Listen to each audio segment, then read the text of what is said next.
paper and always from the constitution of Kenya. Hiki tukifanya mpaka rais amelia sana anasema that whoever decided the fate of our country on the basis of 2030 hakuangalia hii katiba. So from 2010 we have this constitution, we have a new vision ya 2060 na anatumia sana akisema hizi mambo zote mpaka za affordable housing ziko hapa, but what do they really mean? So I'm grateful tuko hapa hivi tuweze kuangalia such matters kwa lugha yenye Mkenya pale hivyo kwa ground ama kwa mashinani, na kama si mashinani ni ghetto anaielewa. Asante sana. Mimi ndo author wa Believe Become.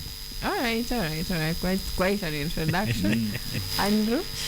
Thank you so much. My name is Andrew Kandie. I'm a youth leader.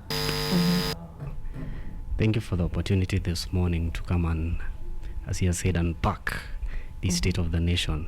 All right. Do you have any seat that you are eyeing in 2027? Not for now, but we are preparing for the future. You know what I'm saying? Unaweka mikakati. Tunaeka mikakati kabambe. All right. I see. We have the young people in the country talking about, we need to take this leadership. My ancestors.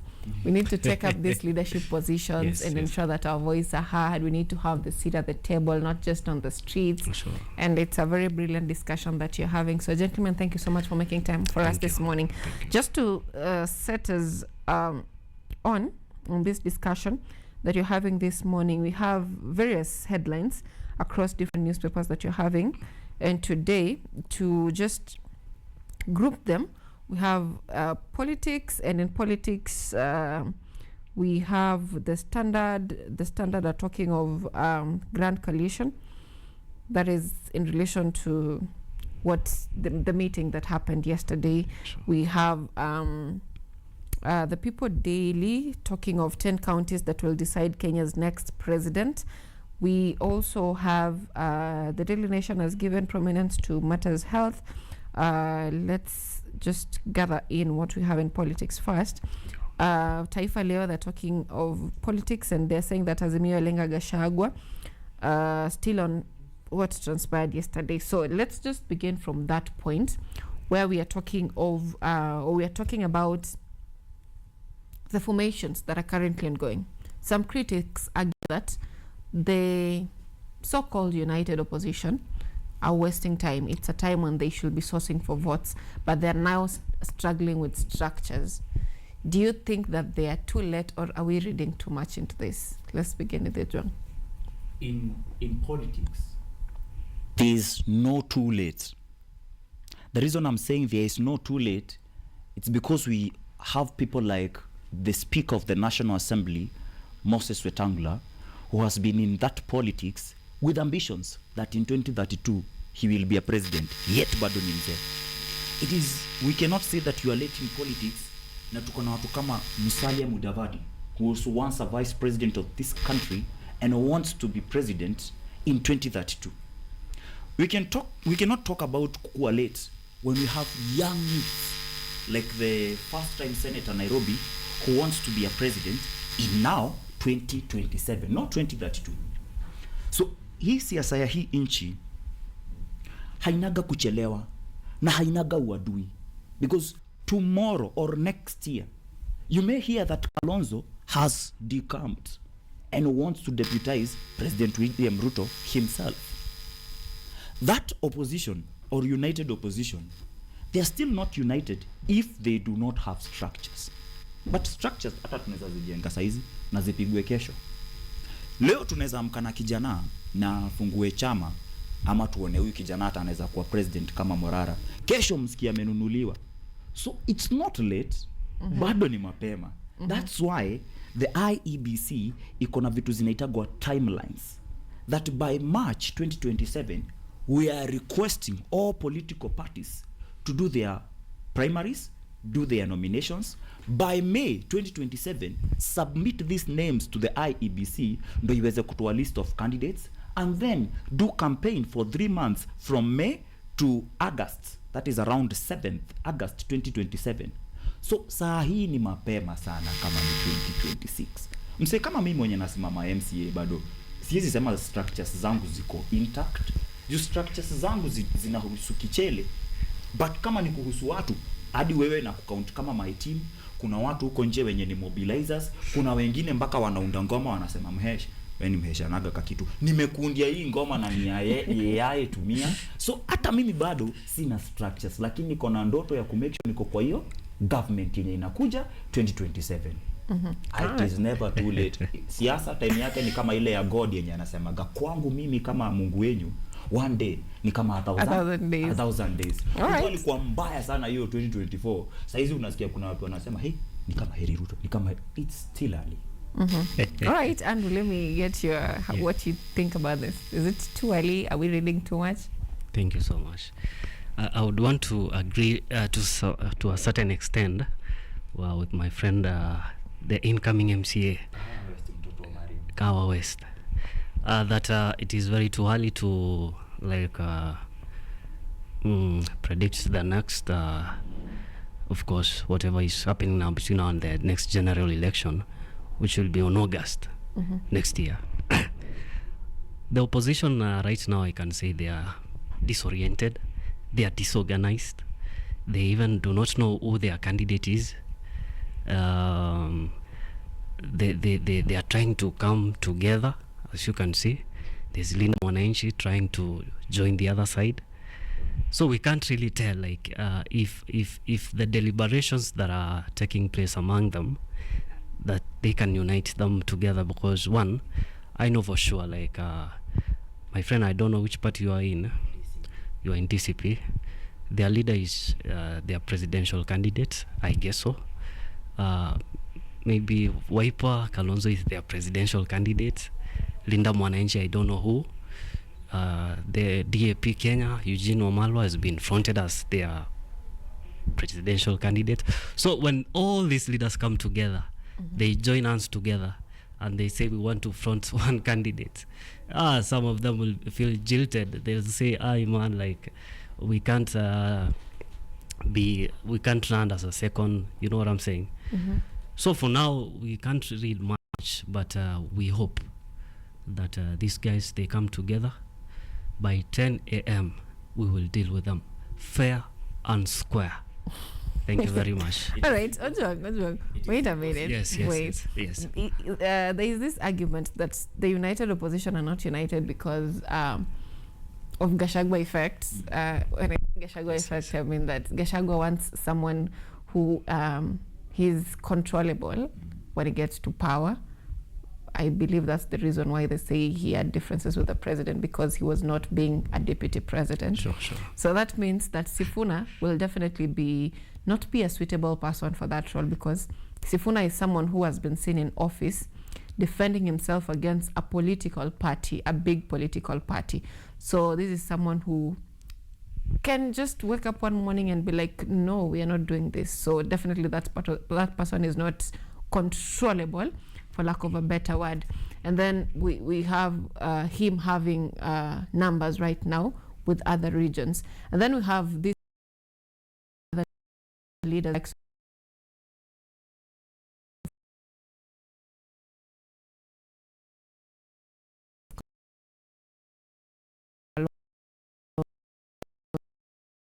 or the likes. The others are insignificant. I'm just saying.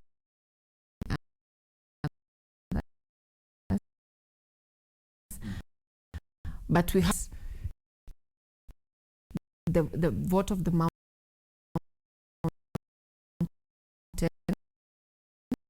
and size inspired in all.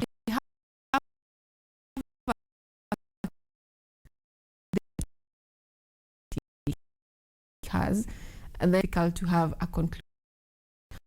Not fanya.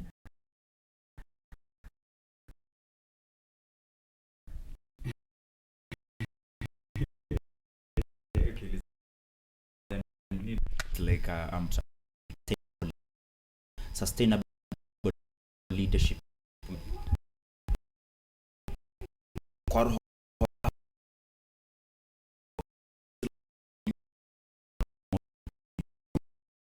ODM for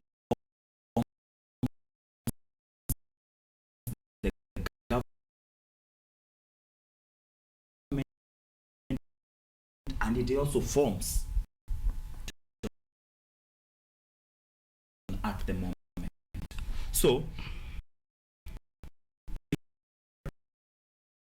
about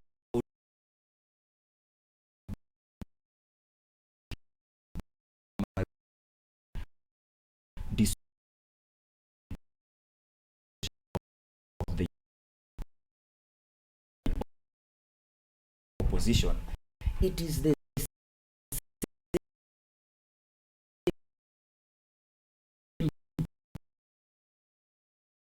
case in the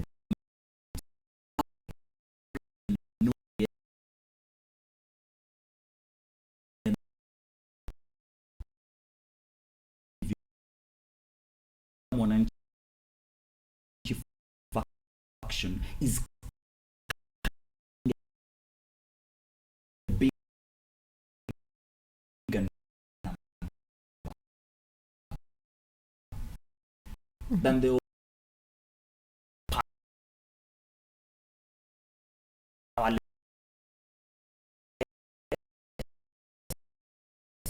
ODM.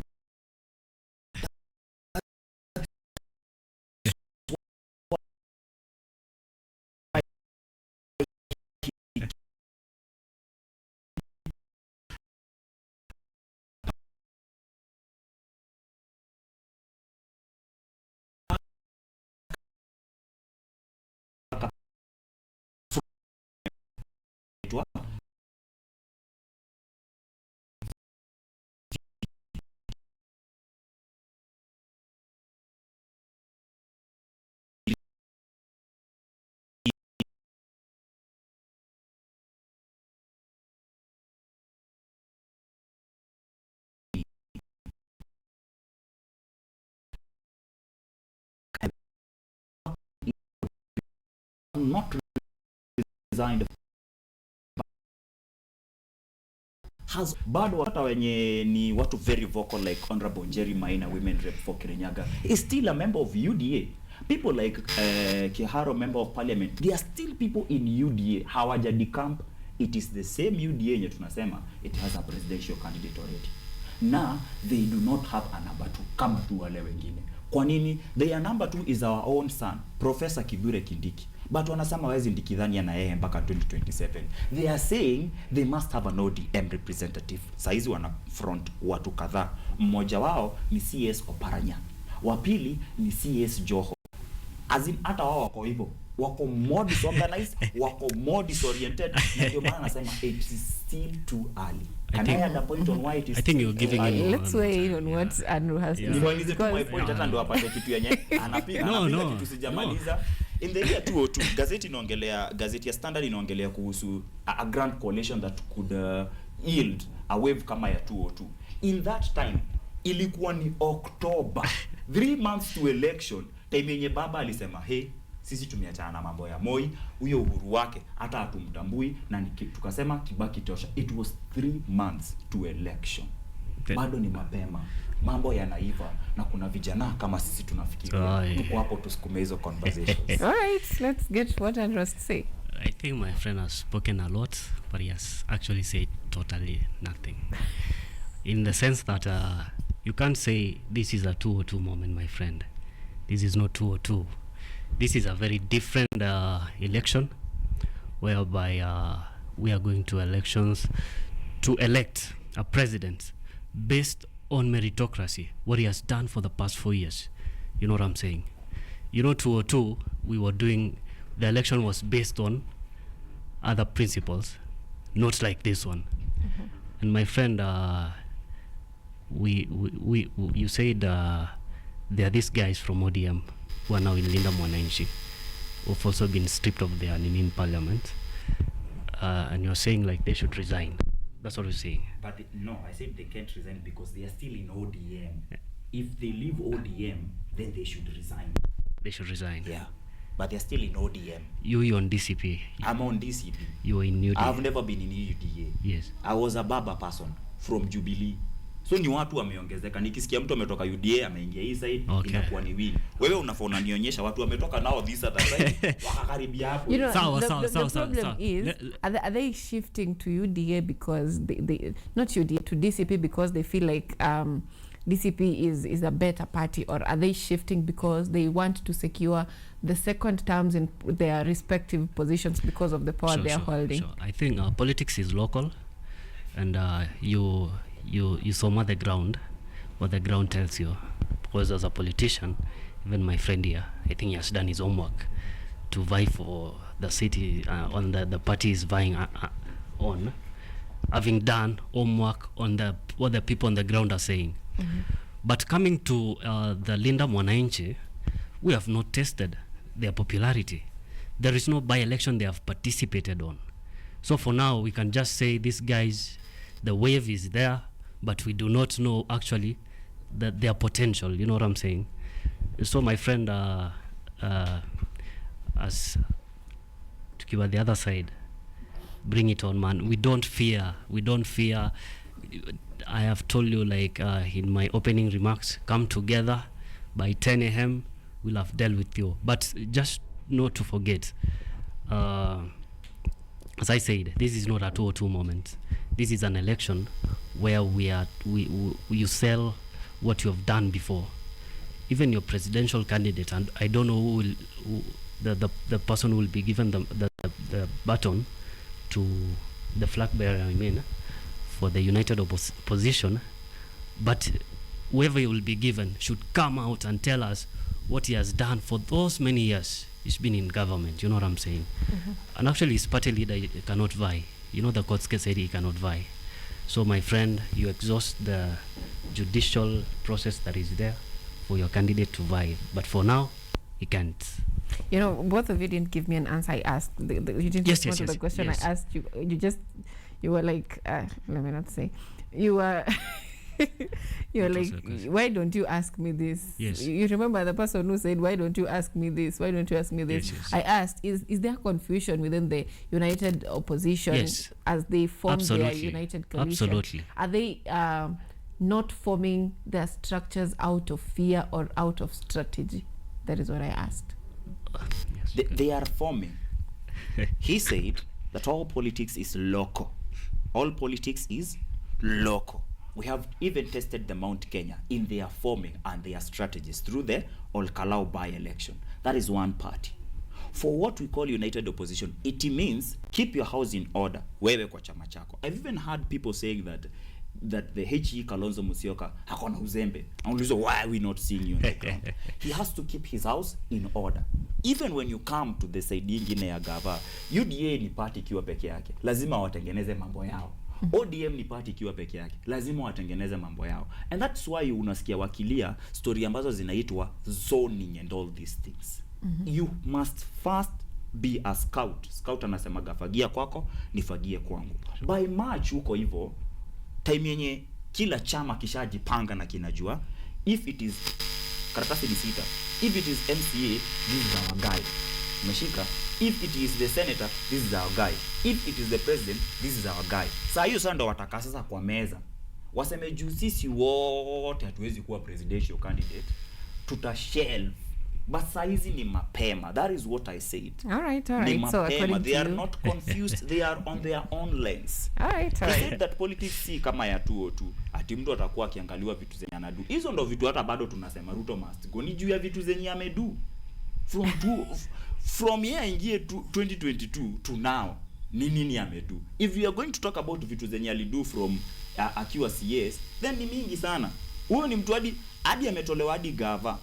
But ako hapo hivyo alipata liwe, akaingia 2013, akaingia 2017. So if you are going to talk about the things people have done, and we are looking at the positive and the negatives, mazeza Ruto negatives in outweigh positive. Kuongea ukweli wa Mungu can cheat, can die. that is propaganda. That is propaganda. You're right. Anyway, let's move on. Let's move on. Because you will mention the June 2024, June 2025. You'll also mention. You'll also mention, let me tell you what you'll mention. You'll mention June 2024, June 2025. You'll mention shooting on the leg. You'll mention SHA, which apparently is working. You'll also mention the capitation, which is a disaster. All right, I mentioned capitation, but let's move on. Every politician will present their scorecard, and then we will get to decide. And I hope the opposition will not be fronting a one-term card as they talk to citizens, appealing to their emotions. And now that we are talking about appealing to emotions of citizens, we had this kuna mtu alilala BNB jana. What is his name? This MP mwenye alilala police station jana. Alilala kwanza Citizen Royal Media, and then akaenda BNB. Mokoreni MP John Kabushia, he was the former speaker at Nyeri County. So with that, I am coming to a position where the leaders are now leading the netizens or citizens out of fear. Yes. And I'm seeing this in both camps. We have the government leading the people with the narratives of wapige risasi kwa mguu, that is literally fear. We also have the opposition also talking of we will get you out of your bed, we will not come to your funeral, we will not come to your, you will not, literally, you will not be part of us if you vote for this and this candidate. So that is fear and intimidation. But now the question is not even on what they are saying, which is bad, of course. The question is on the reaction, both from the government and the opposition. When Aden Duale made sort of almost similar sentiments and said that I will not appear before, the summons that you're giving me, I will not appear because someone else said so. So it's a push and pull between leaders, and we are selectively, what is this word? Calling out, that's not the word I'm looking for, but we are selectively calling out leaders for what they do according to, based on the advantages that we are having. So I want you to talk to us about this trend that I'm currently seeing in the country rising of hate speech. We heard this from all sides. The president who anasema wao ni wajinga. Iyo ni matusi in public. Of course, we also have this other side, wakita wengine mafisi and all that. So I want you to give me what you feel about the trajectory that you're taking as a country in terms of taming our mouth. Yes, sure. Siasa ni chafu lakini. Thank you very much. I think we should recognize the fact that Kenya is a very porous country in terms of we live in a country where we have different tribes, and if you attack a tribe, you know what happens. As a young Kenyan, I am very concerned by the rhetoric among some of our politicians that the sentiments they give out there are not meant to advance unity or our democracy. So, and in fact, I want to condemn with the strongest terms possible the MP we just mentioned, who, like, I don't know where he is. Maybe you can tell us where he is now. I think he'll be presented in court today. I am not sure. That the utterances he made, I think over the weekend, were not meant to unite us as Kenyans. Coming to the institution that is mandated to check on these things, the NCIC, they should be very cautious, like how they deal with this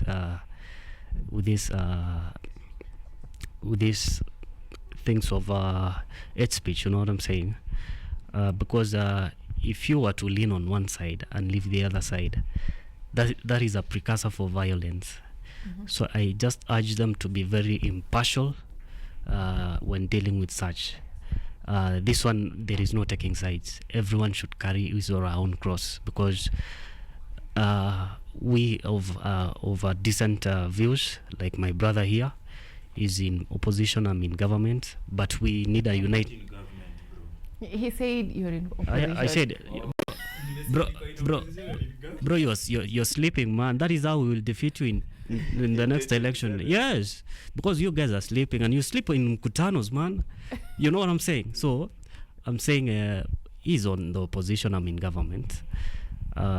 So, and of course all of us want a united country, and that is why we want the NCIC and the other relevant institution to be very impartial while dealing with such.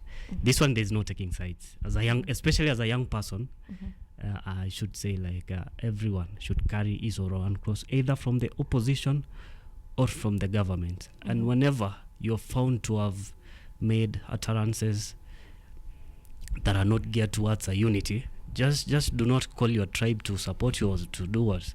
Just carry your own cross. Let the full force of the law take its place. And man, if you guilty man, see, that is your problem, Mazi. But we're in a country where your power really determines how you will be treated by law enforcers. Because hadi leo Aden Duale has nothing has been done. Now that question should be answered by the NCIC. Why not? Why have they not summoned him? That is not for me to answer. They did. That is for the NCIC to. NCIC did summon Aden Duale? They summoned him, but he said he won't go. He won't go. I am not aware of that, but if it was someone and he didn't go, that is wrong. He should have gone there, explain himself, like, this is what I made, this is what I meant. And of course, if he's innocent, he'll be set free. All right. John? We have an article. That is Article 10, National Values and Principles of Governance. Every other time I'm trying to talk about this constitution, I keep asking myself, what were the framers of this constitution looking at? What were they foreseeing, and what were they trying to prevent? So in this article number 10B, that is clause 2A and B, talks about those values. On A inaongelea kuhusu the general values that are mostly ziko instituted na ofisi, and on B zinaongea kuhusu mtu binafsi, na si mingi, allow me nizipitie.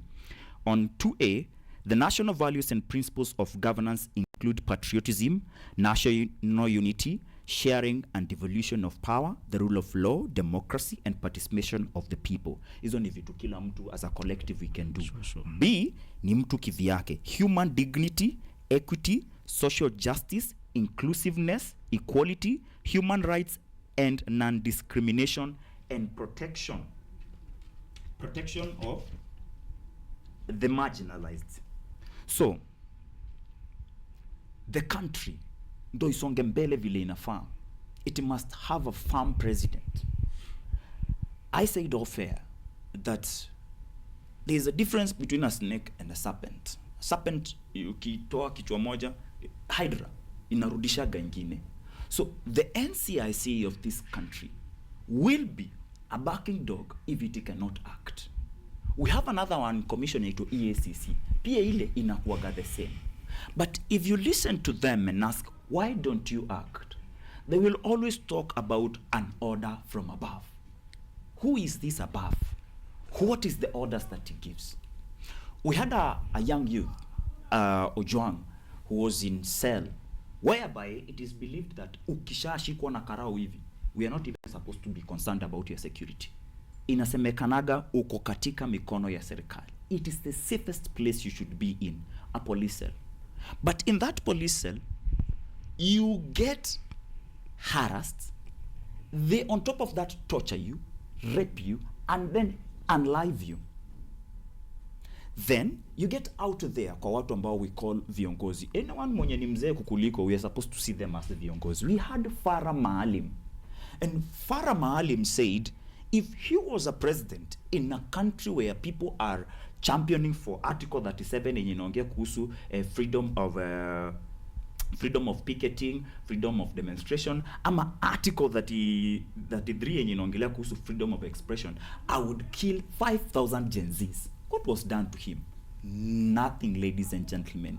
Why? And we have a constitution. Why? And we have commissions that are set. They keep saying orders from above. Huyo kijana anaitwa Albert Ojwang. Hata yeye akiondoka, it was the person mwenye alikuwa anafanya hizi vitu, hata yeye alikuwa anaongelea kuhusu order from above.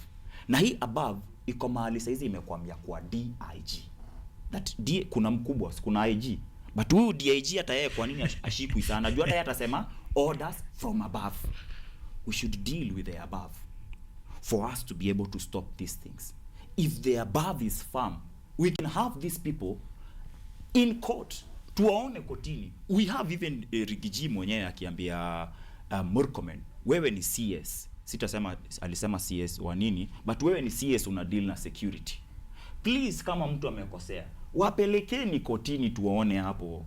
Tuacheni na hii low level ya abduction. Tushatoka huko kwote. Ikifika mahali that a media house has to protect me, hadi nalala huko, na mimi ni mtu ambaye katiba inaniambia niko na dignity.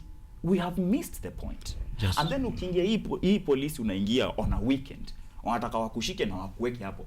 But the constitution is clear, 24 hours nifikishe mbele ya koti niweze kujitetea. So ni sisi wenyewe tunaweza. We can say no as a people. When you can say no by electing the right people to this office, people with goodwill, people who understand this constitution not as a tool of control but a tool of pushing sustainable leadership. Mimi nitasema hivyo. All right. So it's with the people. We are the ones. Ni sisi shida. But the people, Morara Kibasa said that he left his cause because of the people's mindset. Exactly. That's why we have to work on how and do we change that. And this is what we are doing actually. You remember why I said I'm writing Believe Become, because we started talking about it even when I was writing. It is because for us to change, lazima mimi ni change personally. Lazima huyu change personally. Lazima wewe change personally. Ndio sasa as a collective tunasema Kenya yenyewe imebadilika. But if we don't do that, then wale wachache pekee wanasoma katiba, hao ndo wanakuwa na more power na hao ndo wanatufinya zaidi. Juu acha nikwambie, rais amesoma hii katiba na wanaelewa hakuna ofisi ufunguliwa hii nchi kama haiko kwa hii katiba. So sisi kitu cha kwanza tunafaa kufanya ni tukue more humble, tusome hii katiba, tuelewe hizo powers zetu.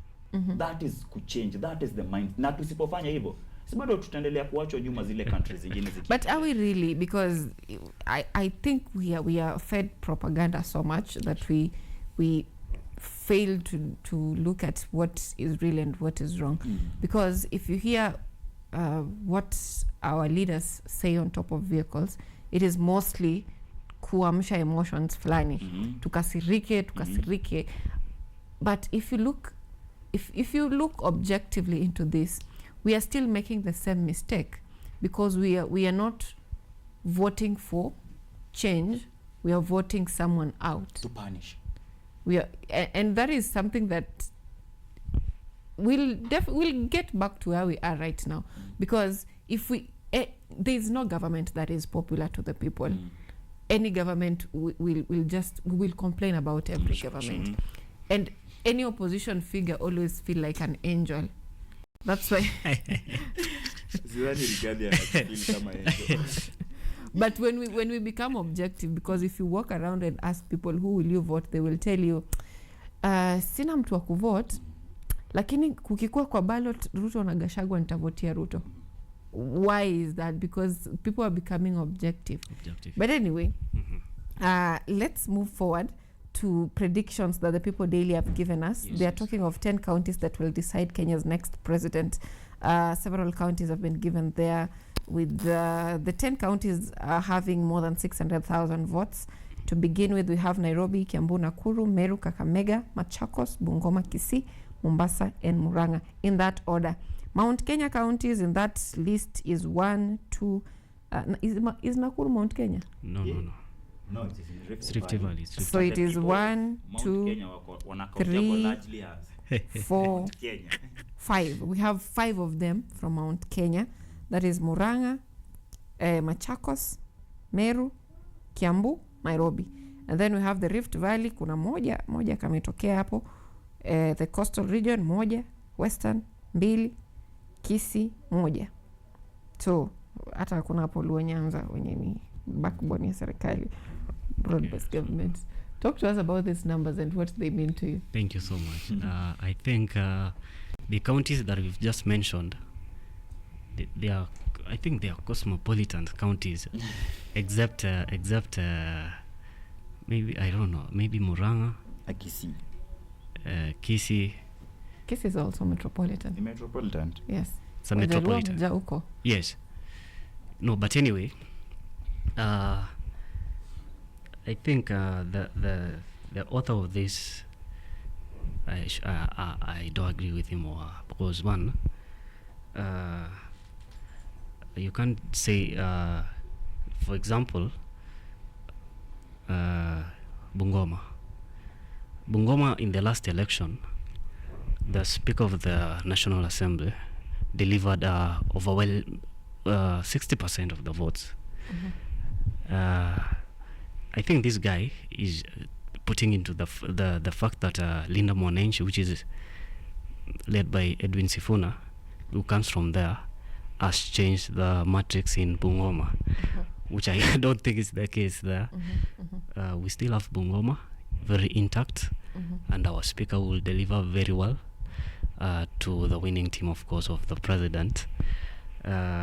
These other counties, because of the development the president has, the president has balanced development in Kenya. You're aware of that, eh? No. You don't aware. Let me educate you now. You won't agree. Let me educate him. The president, the current president, has really tried to balance development everywhere in the country, ranging from northeastern to the coast to eastern to, I don't know, Turkana to, do you know a road called Kotulo? Have you ever heard of such a road? Imagine, even me, I didn't know. The president just mentioned the other day. Nani ajui Kotulo, Rama. You know the road, eh? Courtesy of the president. Courtesy of the president. And you know that road now is 60% done. I'm telling you, 60% done. So these counties that the 10 of them you've mentioned will vote based on the development that has arrived at their counties. And I know very well all of these counties, Nairobi, Machakos, the affordable housing, the roads that are done there, the hostels, you know what I'm saying? They will, of course, lean towards the president. But there's just one county I'll not mention, which I'm not sure here how they will vote. But we are in politics, and of course anything is possible. You have to work hard to get votes, and I think my brother also is working hard to be the MC of Kawa West. Is it Kawa West? Yeah. But Ruto is a very hardworking man. Yeah. Thank you, my sister. It is good to recognize. Yeah, he is hardworking. He's very hardworking. So I think that is my take. All right. And that is fair, because being in this industry, you find yourself talking to so many people. Sure. And if you listen to some people, the silent majority who will be telling you that they will be voting President William Ruto. Their reason will be, I went to Mount Kenya and mtu alikuwa anatoka kwa boma yake anaingia kwa lami. Mimi ndio nifike kwa lami, nimepigwa na vumbi, but right now kuna barabara inajengwa kwetu. So that might look like a little thing to someone who is used to roads, but for someone who has not seen that road, it's a big thing. So let me get to you, Ojwang. Yes. What do you make of these numbers? I love talking numbers, not because I'm a mathematician, not because I'm a good science student, but because I understand that numbers don't lie, and the numbers can be used to lie. But on these numbers, first of all, to tell my brother, yes, sir, these numbers are not by the newspaper. They've just extracted from the IEBC register. Yes. So vile ziko hatuwezi zibit zenyewe. No, I didn't say I'm not disputing the numbers. Okay. I'm disputing the counties. Okay. So according to the editor here, they're saying that these 10 counties are key for you to become a president in this country. And all these places are cosmopolitan. Ni places zenye si tribal vile, unaona, inaweza kuwa ni kama ni Kiambu iko Mount Kenya. Sure. But Kiambu is a bedroom of people of Nairobi, and these people working in Nairobi are not Kikuyus or people of Mount Kenya peke. That is why in Kahawa and Andrew, a former MCA was Cyrus Omondi, who is a Luo, and then his cousin took over, who is a Luo, and then in the 2022 general election, the MCA for Kahawa Wendani, which is in Mount Kenya in Kiambu County, is a Luya by the name Sain Simiu Brian. Why? Because he Kiambu yenye kona 2.1 million, hizi numbers sio za Wakikuyu peke. Nairobi the same, but things have changed since 2022. Ukiingia 2022, Nairobi ilikuwa inajulikana kama bedroom ya baba. Why? because Nairobi as a capital inakuwaga ni place ya tusikizane, tufanye hivi na hivi, uniachie. Kiti ya gavana inakaga kama kuachiwa. So 2013 Nairobi gave ODM governor, that is Kidero. 2017 they gave now the Jubilee Party Akamba, that is Kioko Mike Mbuvi Sonko. In 2022 they gave Aluya through UDA. Umeshika? Through UDA bila baba. So it was the very first time that in this capital we are having a governor, but the county assembly, he does not command the majority, because the majority of county assembly are the Azimio, the ODMs, watu hao wawili watatu wa Jubilee, na kuna wawili wa nini wa Wiper, and then kulikuwa gana huyu wa Kariobangi North mwenye alikuwa ni independent, na Roysambu Ward iko na independent. But what is happening today? There is no baba.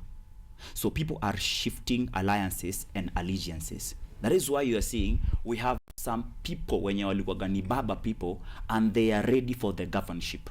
I'm talking about people like Makadara MP George Aladwa, who is going for the governor. I'm talking about people like... Not Nairobi. Not Nairobi. Yeah. I'm talking about people like Babu Owino, who is going for the governorship. That is still of Nairobi. And I am talking about watu sasa wametoka. Mtu kama Sifuna alikuwa na 716,000 votes. That is about 716,000 from this nini. But hizo kura zake zote 2027 zitakuwa ni zake, anajitafutia zake, hapei president mwenye hako. Sawa? Mount Kenya isha declare their stand. In fact, this Kiambu yenye imebaki hapa hivi ndo the only place in Mount Kenya iko na watu wengi sana wenye wako UDA. I'm talking about all MPs bado wako UDA. It's the only place in Mount Kenya UDA has something they can feel. The other place is in Mbeere North. Na Mbeere North, judging by the by-election yenye ilifanyika pale, number 1 was a UDA candidate, number 2 was a DP, not DCP, DP candidate ile ya Justin Muturi, and the closing margin ilikuwa kadogo. In all Kalau, it is 83% vis-a-vis 13%, meaning hiyo haikuwa by election, hiyo ilikuwa kuongeleshana na kusema it is this ama this. But tuko na counties zingine hapa hivi kama Bungoma, kama Mombasa, kwenye bado kuna dent kubwa sana yenye ina dent the rais wa saizi. Upande wa Kilifi County, the vocal and powerful Aisha Jumwa tayari ashatangaza ya kwamba Ruto amemfinya sana, amemchocha sana. In fact wanaita Ruto mtu wa chocha. Amemchocha sana na ametoka. Ni wangapi wenye wametoka? Hizi numbers venye ziko, they are making the government to fear, not the united opposition. Okay. The united opposition have nothing to lose. They are there because they have lost. Mwenye kwa hapa hivi analia about something to lose is the president. All right. Before I get your closing remark, let me read 1-2 comments from those watching us online. Sure. We have Marlon saying that the opposition are not disoriented. It's called strategy. I think it's the government that has panicked, because if you don't know I think he meant the enemy. You're fighting, then you definitely panic. And Trevor says that so nyinyi watutam after mmefanya vitu zote hizo, how do you plan to on gaining back the trust of the people? Because this is also key in this whole saga. To have Joe saying that given the fact that there is a group coming into elections for the first time, Gen Z, we should expect changes and not think that how things played in 2022 will repeat it. Let me get your closing remarks. Thank you so much. I want to tell the viewer that we are still in government, so we are still working. We are not back to kwa nini za magari ukujo. And you know, yesterday I was very happy. The Lexus 570 imetoka. Now you will be seeing it, you will be feeling it, my friend. But nonetheless, I want to say Kenya is ours, young people. Let us do our politics in a manner that is in accordance with the constitution, by respecting ourselves and all of us. This guy is vying for MCA. I think he has competitors.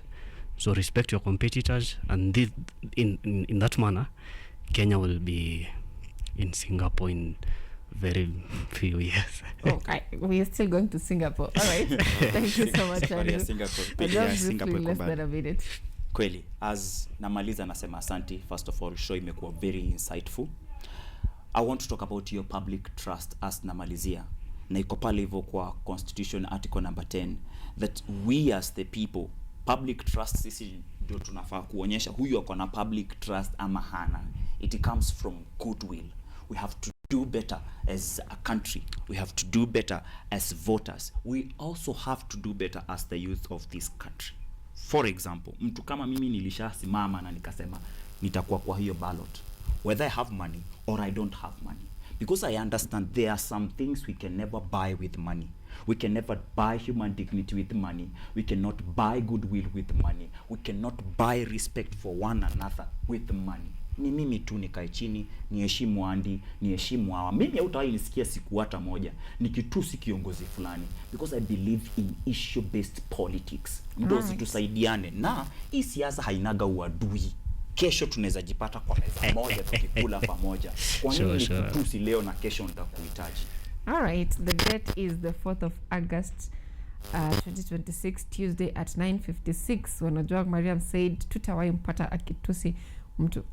I am holding that. I am holding that. Internet never forgets. All right, our online audience, thank you so much for joining us this morning on Biashara Tuesday, and we've had a very insightful discussion on the state of the nation. We've been joined by Andrew and Ojwang Mariam, very insightful gentlemen who have helped us understand how best can we be better potters.